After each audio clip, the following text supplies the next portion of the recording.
Bota a minha voz boa. Boa noite. Boa noite a todos. Como todo mundo já sabe, né, eu venho falar hoje sobre a Revista Espírita, que completa os seus 160 anos. Logo, ela foi criada em 1858 por Allan Kardec. É inevitável eu fazer uma introdução sobre Kardec no início. Eu sei que vocês ouviram a palestra, eu não pude estar presente, mas ouviram uma palestra semana passada sobre Allan Kardec. Eu não vou aprofundar, mas é inevitável eu ter que falar sobre Allan Kardec. Então, esta figura, não é? Que nos anos de 1857 começa então publicando o Livro dos Espíritos, mas a introdução que eu queria fazer é que Kardec não começa no Espiritismo por acaso, não é?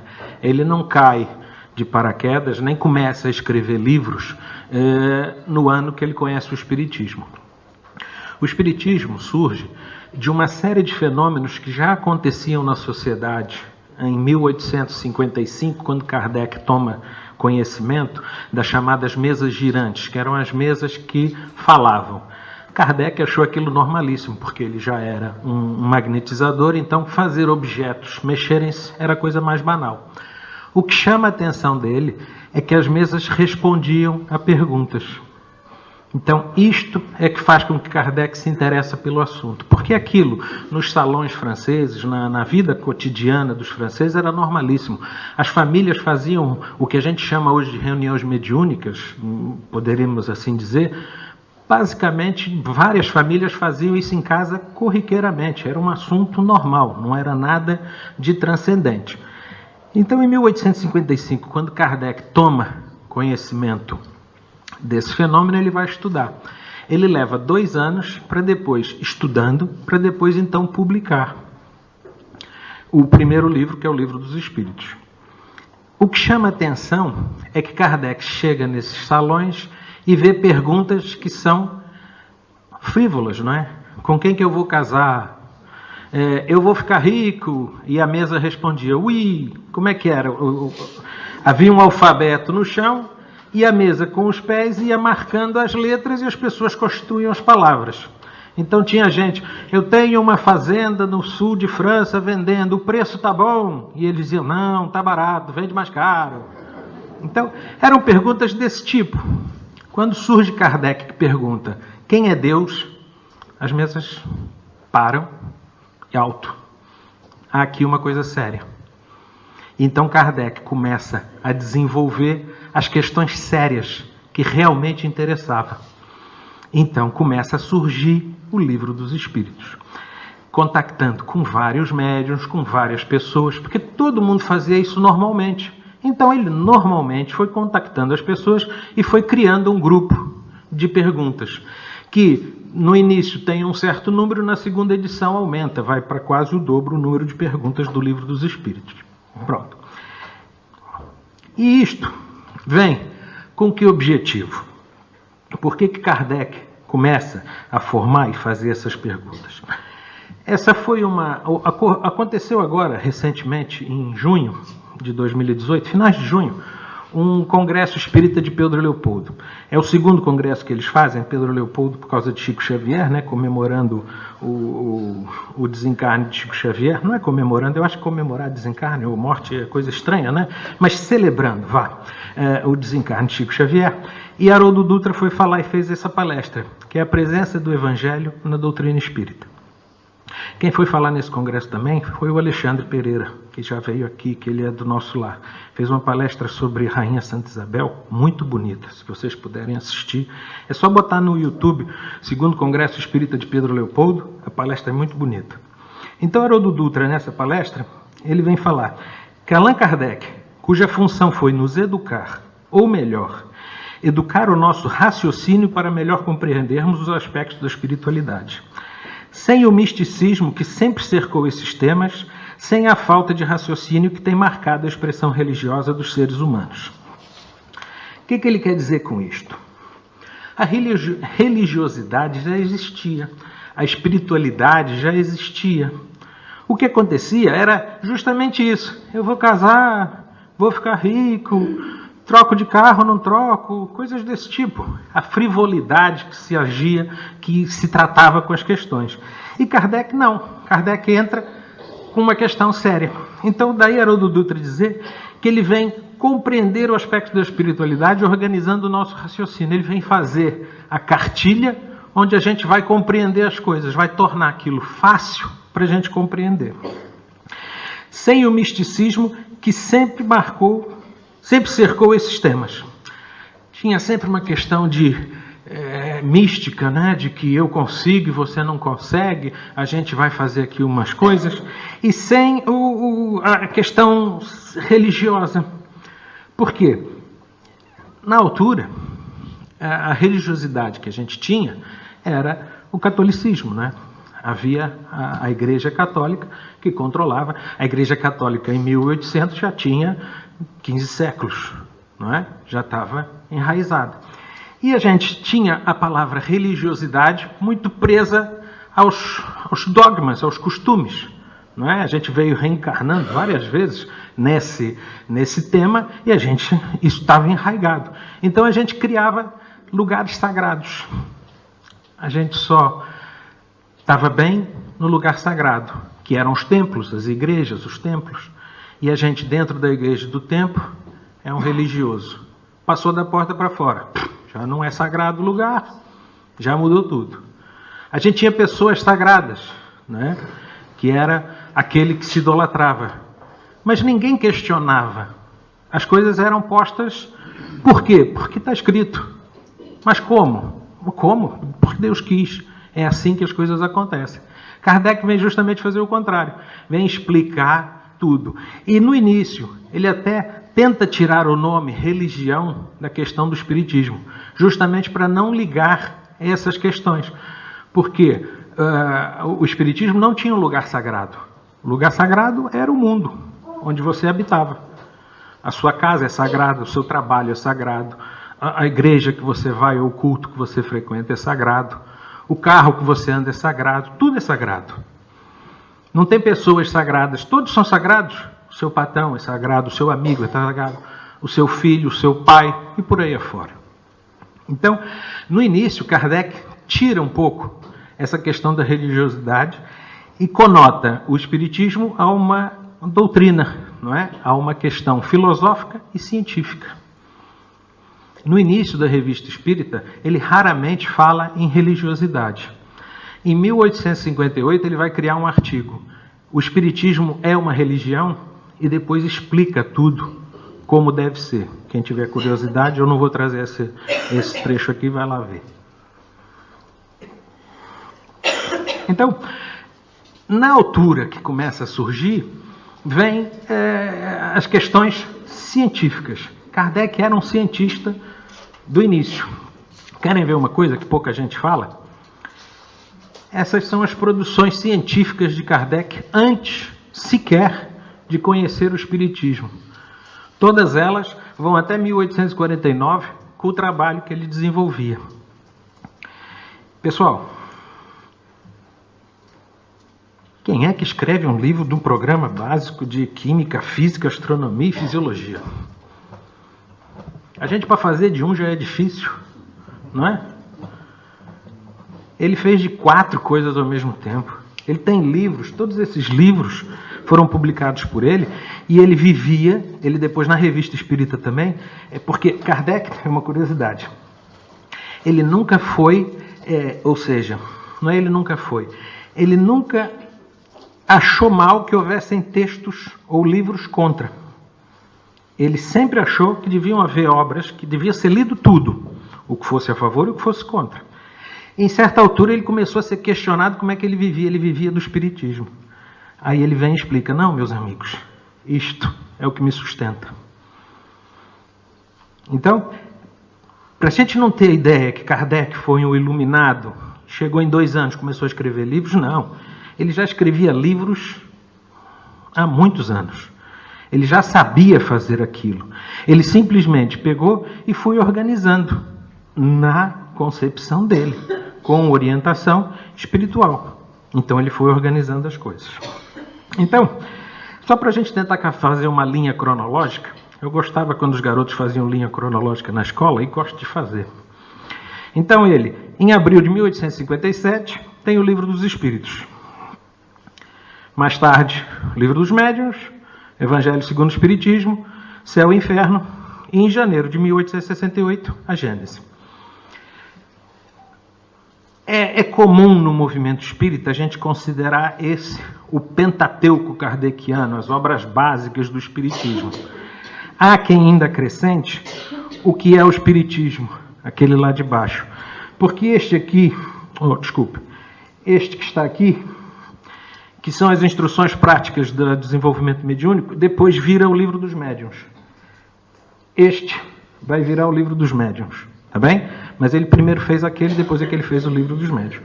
Mais tarde, em 62, ele faz o Espiritismo na sua mais simples compreensão e Viagem Espírita de 1862. Viagem Espírita é um livro que ele começa a viajar. Até então ele ficava só em Paris, fazendo as reuniões. Então ele começa a viajar e visitar os médiuns com quem ele se correspondia. Não é?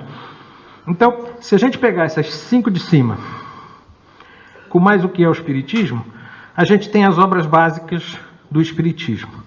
Tá? Mas não quer dizer que a gente não possa procurar outras fontes, nem as que digam ao contrário. Deve-se ler tudo, segundo Kardec.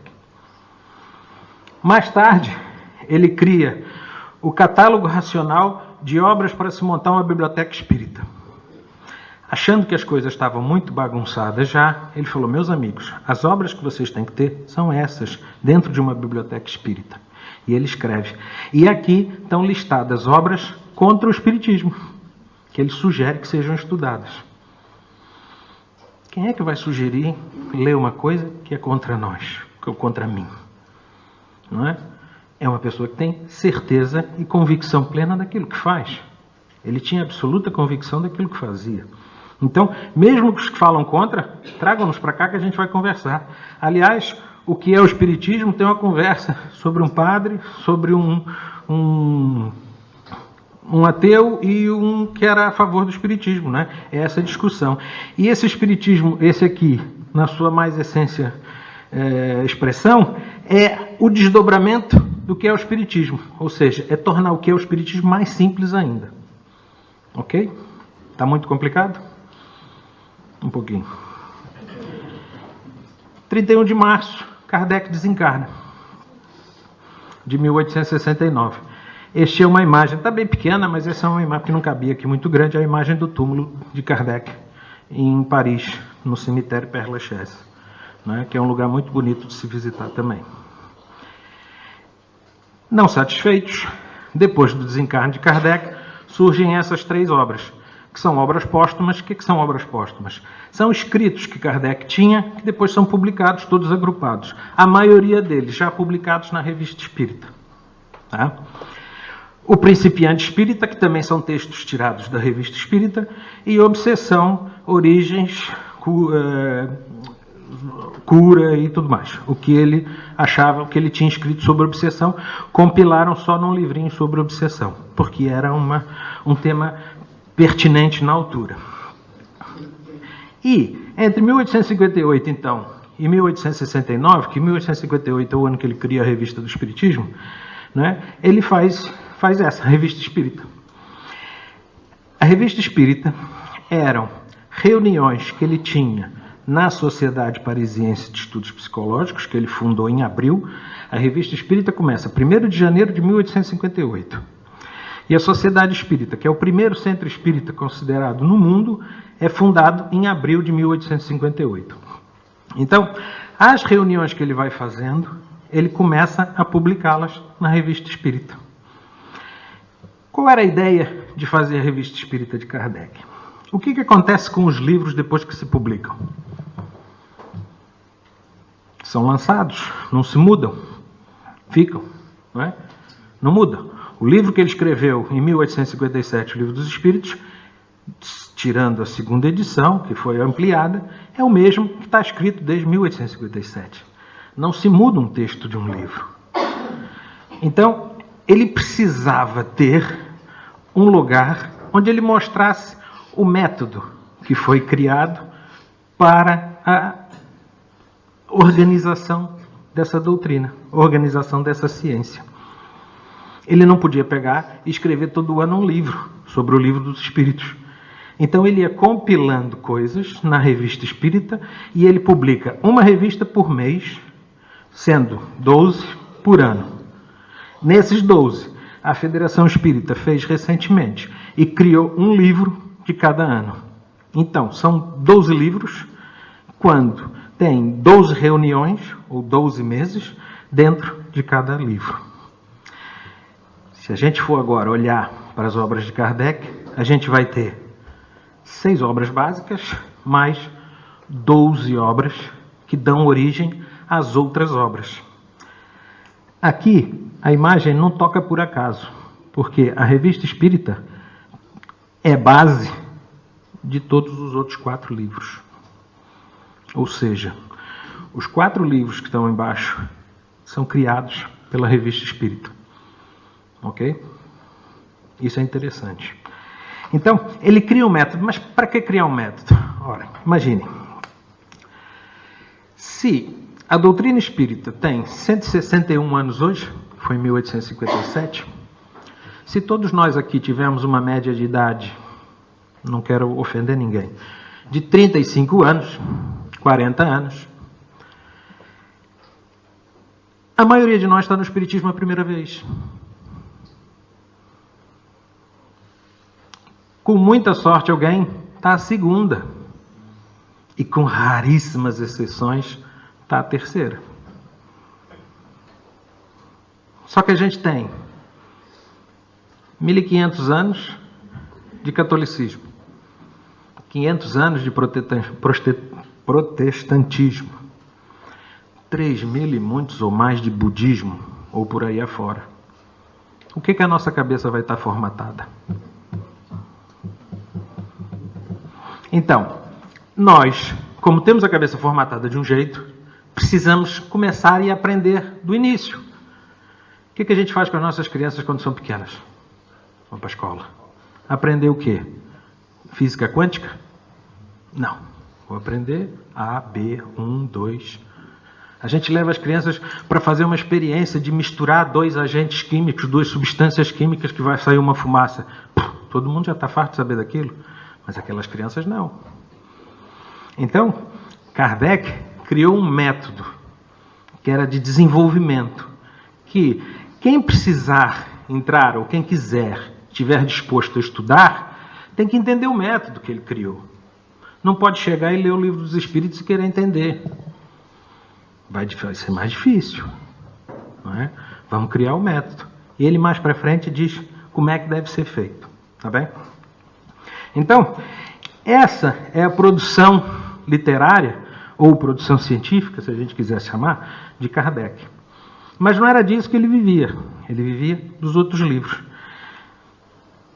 Em obras póstumas, ele tem um texto que foi publicado, não foi publicado numa revista espírita, mas tem um texto que aconteceu numa reunião mediúnica que ele organizou na casa de um médium amigo. Isto em 15 de novembro de 1857. Detalhe que ele faz 1º de janeiro de 58, a revista. Então ele está em casa do senhor do Fox com a médium senhora do Fox. Ou seja, a senhora era médium. E essas reuniões se faziam nas casas. Era corriqueiro, era comum. Então ele vai, com a senhora incorporada com um espírito, ele pergunta: tenho a intenção de publicar um jornal espírita. Julgais que o conseguirei e me aconselhais a fazê-lo?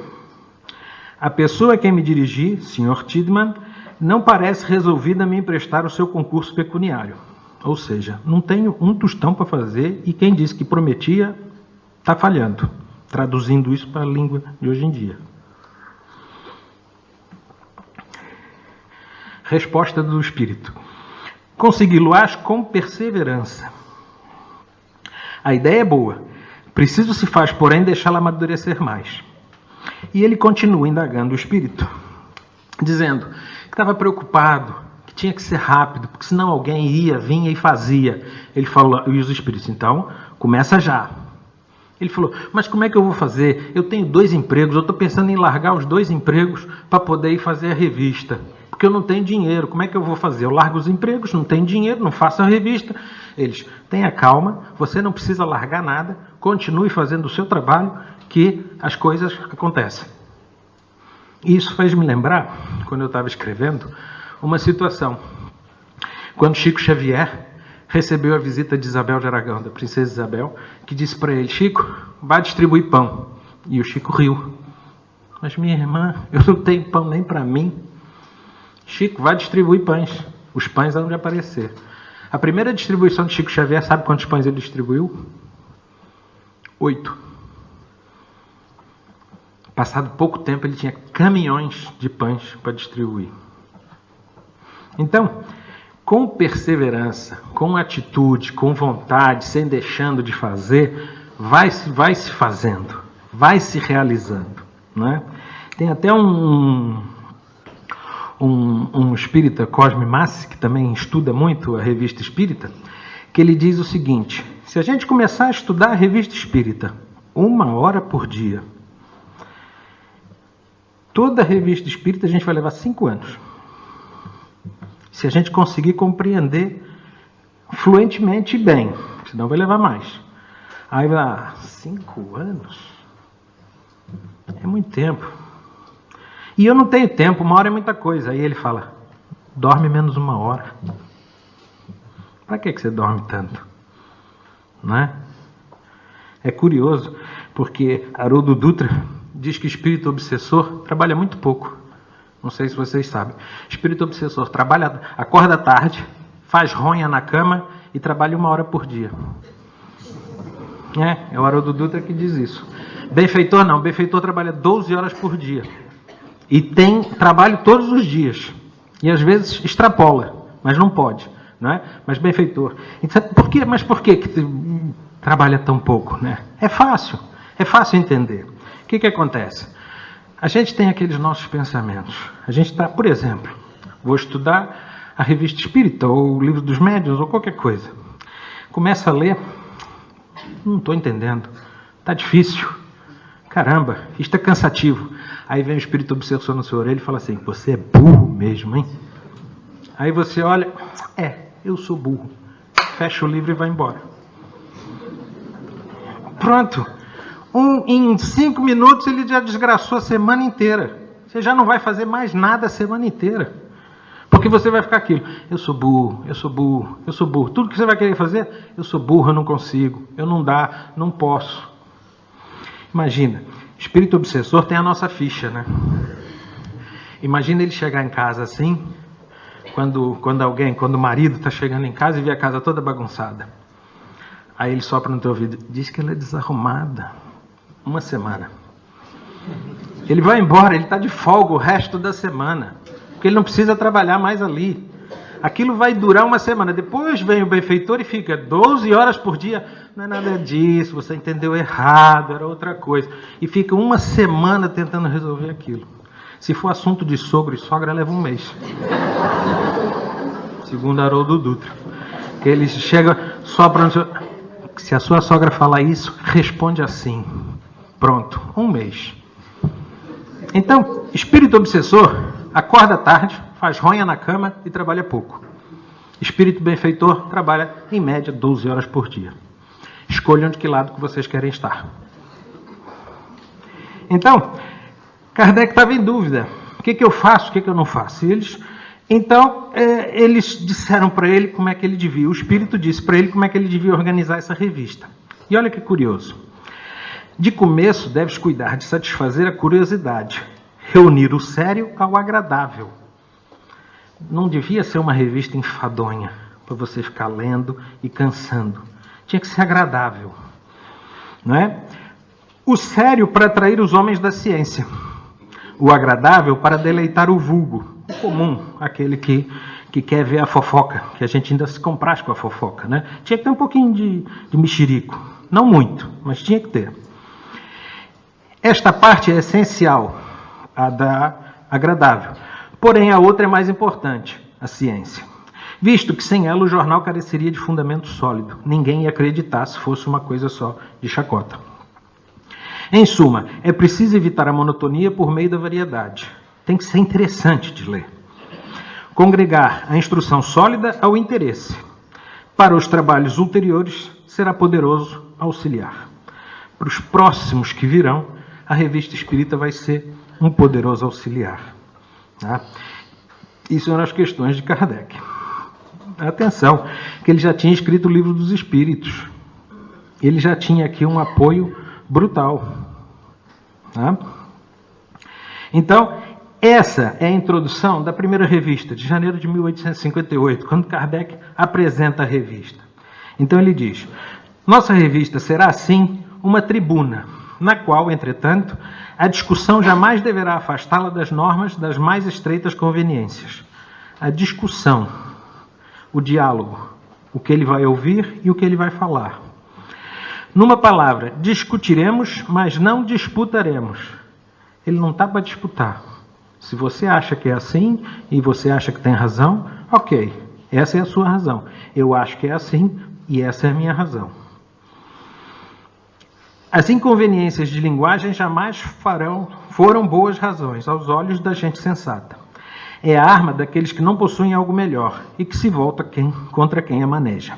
Ou seja, aqui Kardec já estava prevendo que iriam atacar a ele em vez da revista. Quando a revista começasse a ter projeção, começasse a aparecer, começasse a ser interessante, o que a gente faz? A gente não ataca a obra. A gente ataca quem faz a obra. A gente tenta denegrir quem está fazendo a obra, que aí a obra morre. Não é? Essa é a intenção, ou é o, vamos dizer assim, é o ardil humano. É assim que a gente faz. E ele já previa isso. Então, ele já deixou, no primeiro número, que isso iria acontecer. E quem quisesse seguir, que seguisse, mas sabendo que isso estava previsto. Então, a revista vem sempre como uma evolução, vem sempre de um jeito que vai evoluindo e crescendo. Eu peguei uma revista ao acaso, e esse são os títulos, ou esses são, vamos dizer assim, o índice da revista. Então ele tem, essa é de junho de 1860, né? Que ele tem o Boletim da Sociedade Parisiense de Estudos Espíritas, que foi o primeiro centro espírita que ele fundou, onde ele tem todas as questões das atas, o que é que se discutiu, o que é que não se discutiu, o que é que se deve fazer, o que é que não se deve fazer e por aí afora. Tem um texto que é Espiritismo na Inglaterra, um espírito falador, o espírito e o cãozinho, o espírito de um idiota, porque ele, nesse texto do idiota, ele discute a questão: quem é o idiota? O espírito ou o corpo? Eu posso ter um espírito evoluído num corpo de um idiota e posso ter um idiota espírito num corpo são. Ele faz esse discernimento. É muito interessante. Depois tem Conversas Familiares de Além-Túmulo, né? Essas conversas familiares de além-túmulo são as reuniões nas casas de cada um. Podia ser na minha, Lutênio, Helena, enfim, na casa de qualquer um. Porque isto na época era muito comum. Sabe quantos espíritas estavam, mais ou menos? Eles não tinham um censo, não tinham um número contado, mas a estimativa é que nessa época existiam 6 milhões de espíritas na Europa. Hoje é o número previsto de espíritas no mundo. Para vocês terem ideia de como o espiritismo, ou como as ciências espíritas, vamos chamá-las assim, eram desenvolvidas. Kardec se comunicava com mais de 1000 centros espíritas nessa altura. Centros espíritas, casas individuais e coisas desse tipo, não centros constituídos. Mas ele tinha, à volta dele, 1000 trocas de informações por carta, levava o tempo que fosse, lógico que não era por e-mail, não era apertar um botão, amanhã eu tenho a resposta, não, levava tempo. Daí ele, em 1862, querer visitar alguns, querer fazer a viagem, recolher no lugar as informações, para poder ter mais embasamento. Então, tudo isso é um trabalho que Kardec vem fazendo. E tem ditados espontâneos e dissertações espíritas. O que é isso? São comunicações que vêm por psicografia ou por psicofonia, que são espontâneos. Nas conversas familiares, um detalhe, eram quase sempre evocados. Ou seja, quero falar com o espírito do meu pai. Aí vinha o espírito do meu pai. Quero falar com o fulano que desencarnou há não sei quanto tempo. e vinha o espírito fulano. Então, era um trabalho que era feito, seriamente feito, e que ia desenvolvendo. Eu vou pegar aqui um acaso, para a gente entender. O espírito cãozinho. O cãozinho não tem nada a ver, tá? Não tem nada a ver comigo, não é profissão, não é nada disso. É só porque eu escolhi aleatório, o espírito e o cãozinho. Isso é o texto, tá? Para vocês terem ideia. O espírito e o cãozinho é esse o artigo todo que vem. Olhando assim, parece complicado ler. Então a gente tem que entender como é que a coisa funcionava. A letra está muito pequena aí atrás? Tá, né? Não dá para ler. Pronto. Peço desculpas, mas só cabia assim, senão era uma confusão. Então, isso tem várias partes, tá bem? Eu não sei se a gente vai ler, eu acho que não vai ler, mas aqui é a primeira parte. É onde se conta, está nesse quadrado, é onde se conta uma história. Qual é a história? Um rapaz que tinha falecido há 8 anos e alguns meses, não é? Tinha 3 irmãs médiums dentro de casa e elas evocavam frequentemente esse rapaz. Quando esse rapaz era evocado, eles evocavam o rapaz para uma cesta, porque era comum. Tem as mesas que giravam, eles em casa evocavam para uma cesta. E a cesta respondia como se fosse o rapaz.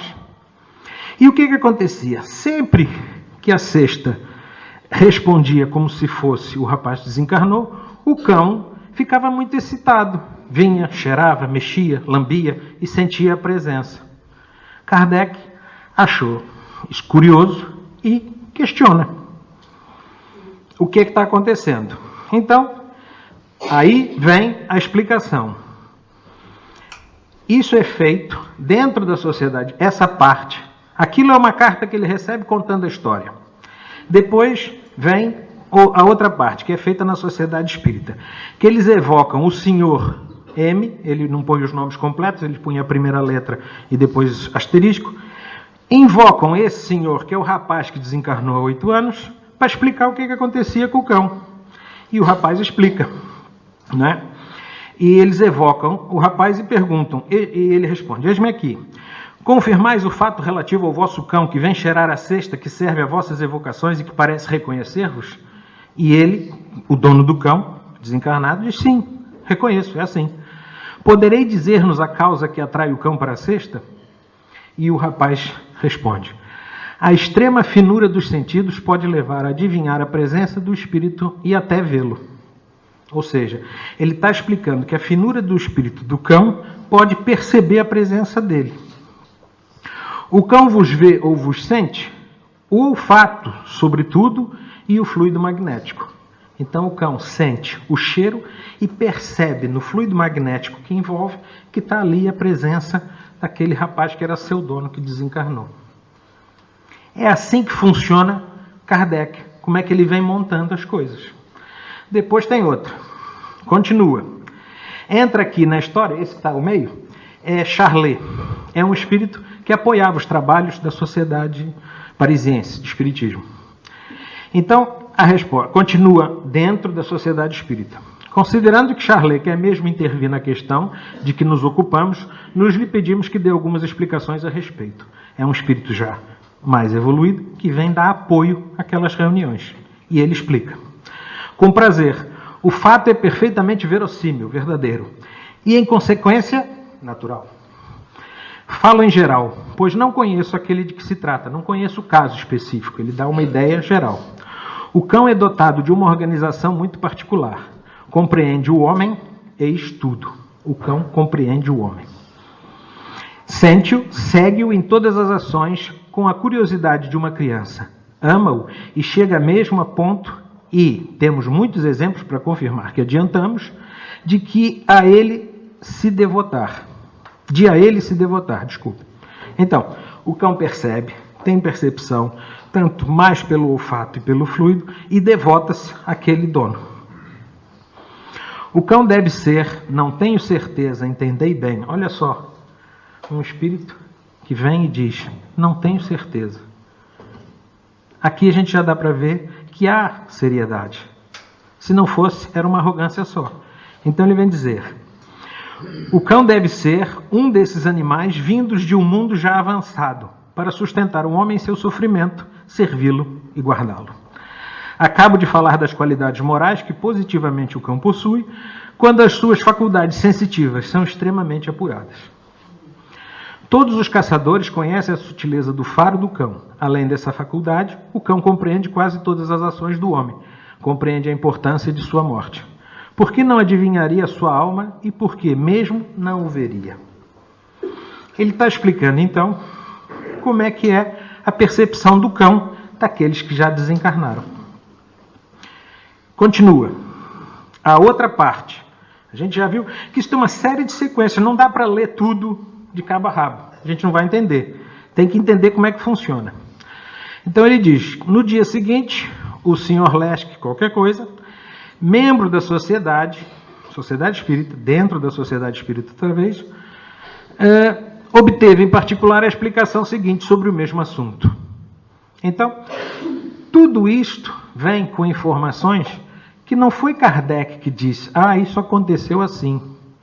Não, tem uma série de relatos que vão se concatenando e depois ele vai criando a narrativa. Nisso Kardec era muito bom. Ele organizava tudo e punha um sentido para que a leitura fosse fácil, para que a leitura fosse sendo compreensível, né? Isto é só um caso. Agora imaginem, em cada revista, em cada mês, eram escritos de 7 a 12 artigos desse tipo. Tá? Então vocês têm, cada mês, 7 a 12 artigos para estudar dessa forma. E vai pegando com outras obras e organizando. Esse é o método que Kardec queria deixar explicado para todo mundo. Como é que se deve estudar? Pegando informações de várias fontes e criando você a sua opinião. Ok? Mas, não contente com o desenvolvimento do método, Kardec vem dizer como é que a gente deve fazer. Então, no Livro dos Médiuns, no capítulo 3 do método, ele diz como é que se deve estudar o Espiritismo. Aos que quiserem adquirir essas noções preliminares pelas leituras das nossas obras, aconselhamos que as leiam nessa ordem. Primeiro, o que é o Espiritismo, aquele livro que diz o que é, como é que não é. Tem o padre, tem o ateu, tem o espírita. O Livro dos Espíritos, o Livro dos Médiuns e depois a Revista Espírita. Lembra que a gente falou que tinha 6 obras básicas, se a gente considerar? Ele aqui só põe 3 e depois põe a Revista Espírita. A Revista Espírita, durante muito tempo, foi uma coisa que foi esquecida, que as pessoas não se davam importância dentro do movimento espírita. Agora ela tem surgido com muita importância. Tá? A Revista Espírita começa em 1858, é interrompida em 1917, por causa da Primeira Grande Guerra, é interrompida depois em 45, por causa da Segunda Grande Guerra, e a partir de 1947, o Conselho Espírita Internacional toma a revista para si e desenvolve, e ainda hoje ela é publicada. Tá? Só que o que a gente está tentando, o que a gente quer deixar a imagem, é que se a gente pegar esses 12 capítulos, tem a orientação e o método de Kardec, que é muito mais interessante para quem está começando ou quem está querendo aprender o Espiritismo. E Kardec diz, o que é a Revista Espírita, né? Uma variada coletânea de fatos, de explicações teóricas e de trechos isolados que completam o que se encontra nas 2 obras precedentes. O Livro dos Médiuns, o Livro dos Espíritos e o que é o Espiritismo. Tá? Sua leitura pode fazer simultaneamente com a daquelas obras, porém, mais proveitosa será e, sobretudo, mais inteligível, mais capaz de entender, se for feita depois do Livro dos Espíritos. Então, a ideia é tentar fazer uma mistura das 2 coisas, mas se for lida depois do Livro dos Espíritos, é mais compreendida. Por quê? Porque o Livro dos Espíritos tem um método diferente da Revista Espírita. Tem uma formação, uma constituição diferente, porque foi antes da Revista Espírita. Okay? Os outros livros decorrem praticamente da Revista Espírita. Então, ainda em obras póstumas, tem uma parte que ele discorre sobre a constituição do espiritismo. Lá tem tudo. Os estatutos que cada centro espírita devia ter, o que cada um devia fazer, quem era o conselho fiscal, quem era o presidente, quem devia ser isso, quem devia ser aquilo. Toda a organização, tudo montado de como você deveria fazer. E ele fala nessa constituição do espiritismo sobre a revista. E ele diz: a revista foi até agora e não podia deixar de ser uma obra pessoal, minha. Porque ele nunca quis misturar com o espiritismo. Porque se fosse para atacar, atacavam a ele. Nunca a doutrina, nunca a filosofia, nunca a ciência, sempre Kardec. E para isso ele estava tranquilo, ele aguentava. Visto que fazia parte das nossas obras doutrinárias, constituindo os anais do Espiritismo. Por seu intermédio é que todos os princípios novos foram elaborados e entregues ao estudo. Era, pois, necessário que conservasse seu caráter individual para que se estabelecesse a unidade. Kardec chama ele a responsabilidade e deixa seguir a ciência.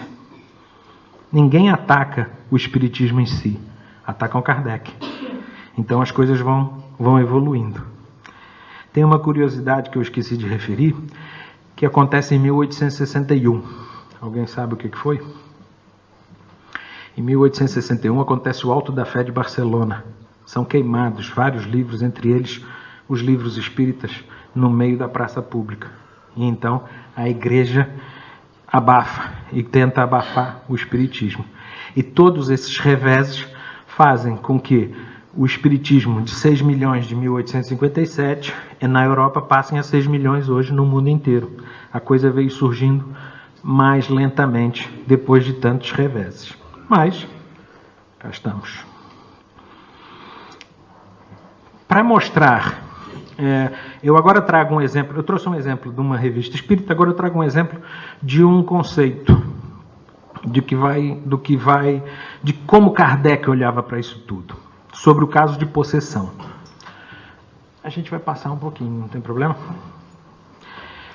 Só uma hora e meia, a gente está aqui, a gente já vai para casa. Sobre o caso de possessão. O que acontece? Nos livros dos médiuns, que foi escrito em que ano?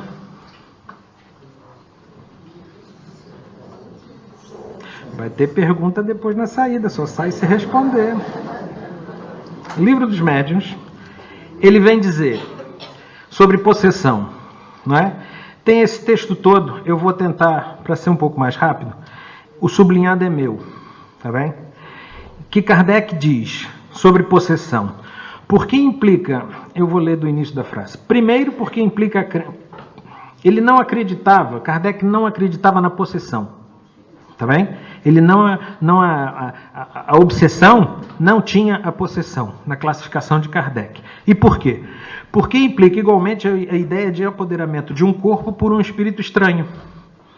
Kardec não acreditava que um espírito pudesse entrar dentro de um corpo, na altura, e torná-lo possesso. Fazer uma comunicação mediúnica, sim, mas isso é diferente. Porque o espírito do médium se afasta e esse espírito encarnado ou incorporado é que dá a sua comunicação. Não é? Ali não, era um caso de possessão onde o espírito que encarna domina e não deixa o outro sair. Então Kardec não acreditava nisso.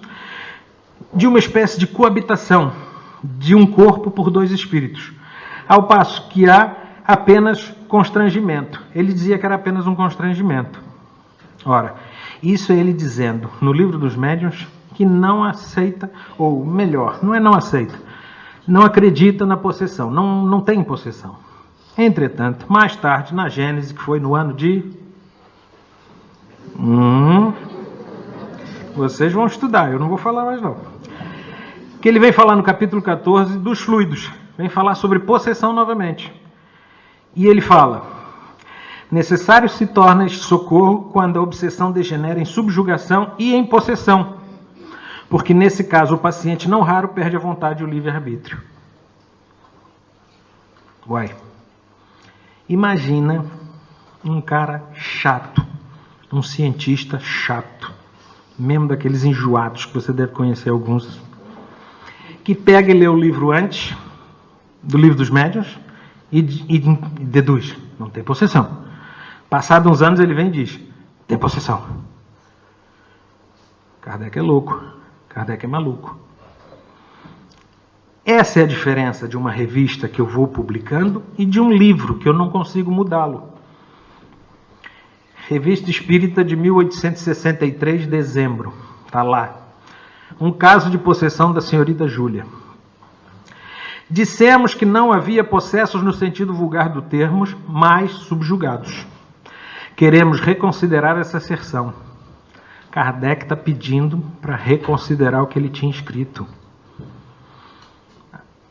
Quem faz isso?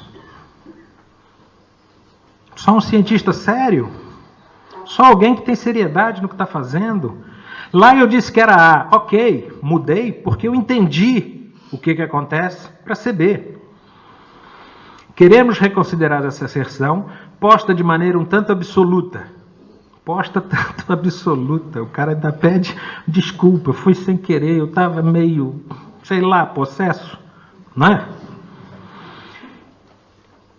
Já que agora nos é demonstrado que pode haver verdadeira possessão, isto é, substituição, embora parcial, de um espírito encarnado por um espírito errante.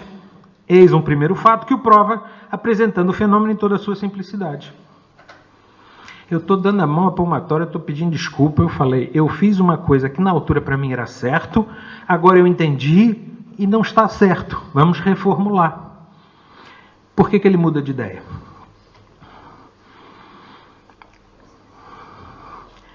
Em 1862, ele estuda um caso que são os possessos de Morzine.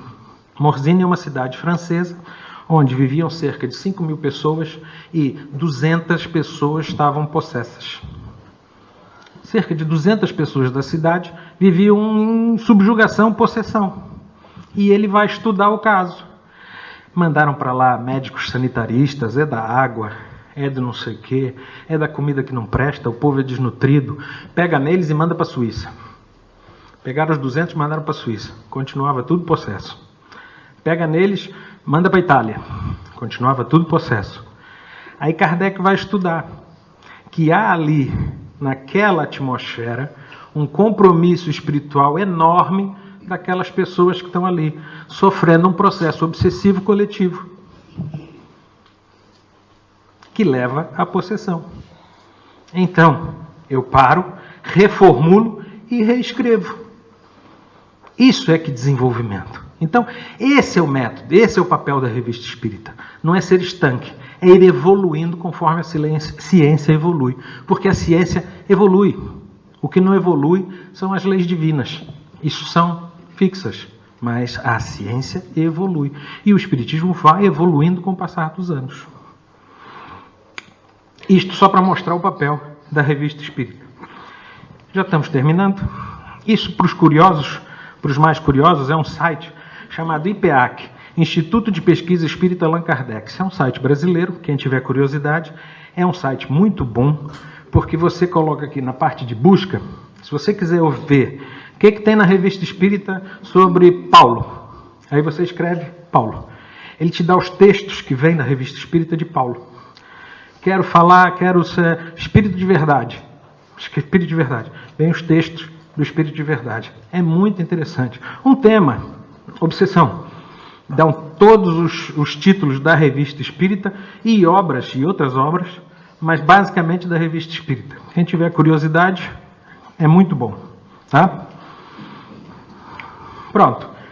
Esta é a capa. Quem já conhecia essa capa de revista? 1, 2, 3, 4, 5, 6, 7, 8, 9, 10, 11, 12. Vamos parar por aqui, que já não dá mais para contar. Vou roubar 15. Estou roubando, hein? Quem conhece essa?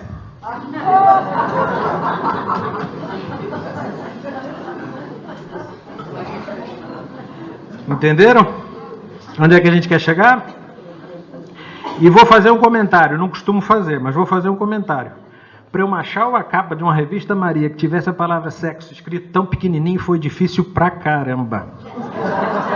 Normalmente é grande, vem grande a meio. tá?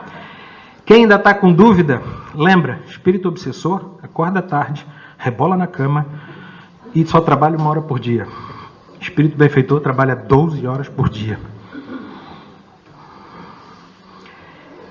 Para encerrar, eu trago um texto da Agenda Cristã, que não tem a ver com a Revista Espírita, mas tem a ver com o que a gente deve, a nossa atitude. É engraçado que André Luiz, não nesse texto, mas num outro texto da Agenda Cristã, ele recomenda que a gente deve tratar as pessoas de família como se fossem visitas. Tá? No dia que vocês tiverem dúvida, tratem a vossa família como se fosse visita. Por quê? Quando a gente chega uma visita em casa, o que a gente faz, né? Vem cá, como é que vai? Tudo bem? Sente-se aqui, faz favor. Quando chega o marido, como é que é? Já chegou? O que está fazendo aí? A esposa diz, bagunceira, que bagunceira que você está fazendo aqui?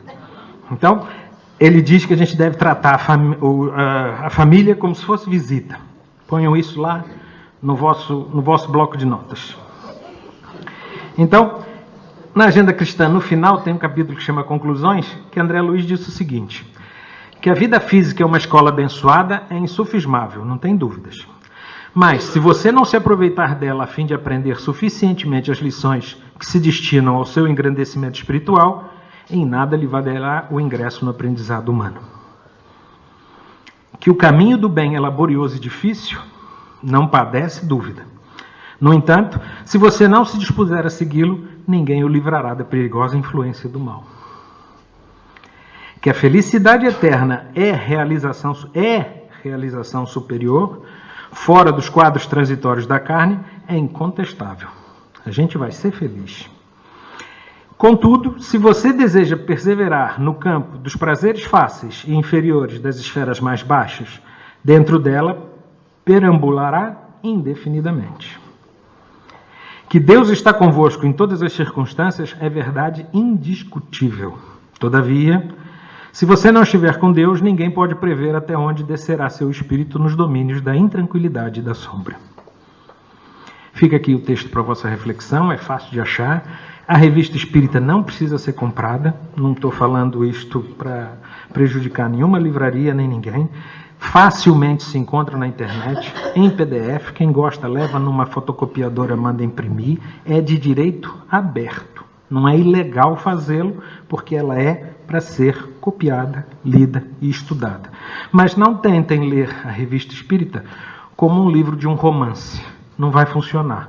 Tem que pegar e entender. Ah, este comentário acaba aqui, este começa aqui, este faz aqui. E de preferência com um bloco do lado e um lápis e vai apontando. Ah, entendi isto não entendi. Marca. Vai ter que buscar dicionário muitas vezes, viu? Que tem palavras complicadas e difíceis.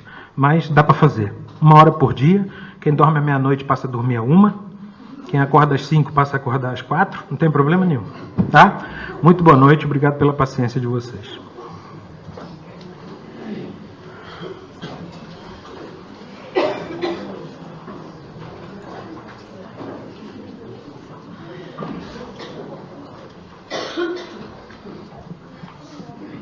Vamos fazer a nossa prece final.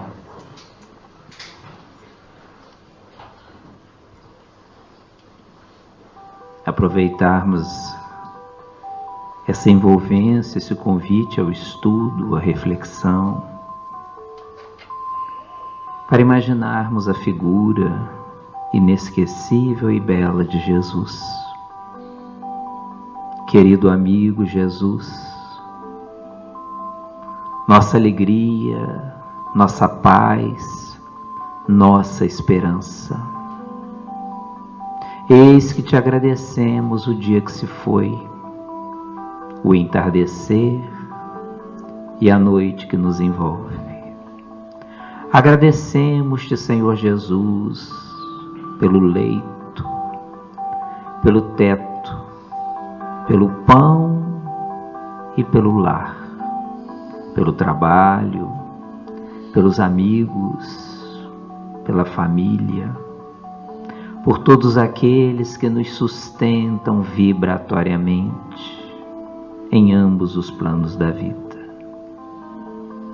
que possamos, Senhor, coroando o nosso dia com esta mensagem, evocando Kardec, as nossas almas, possamos nos sentir mais empolgados, incentivados a conhecer e a te servir à luz da doutrina dos Espíritos. Muito obrigado no dia que se foi, Senhor, pelas experiências que recolhemos, as boas, as nobres e também aquelas desagradáveis e difíceis.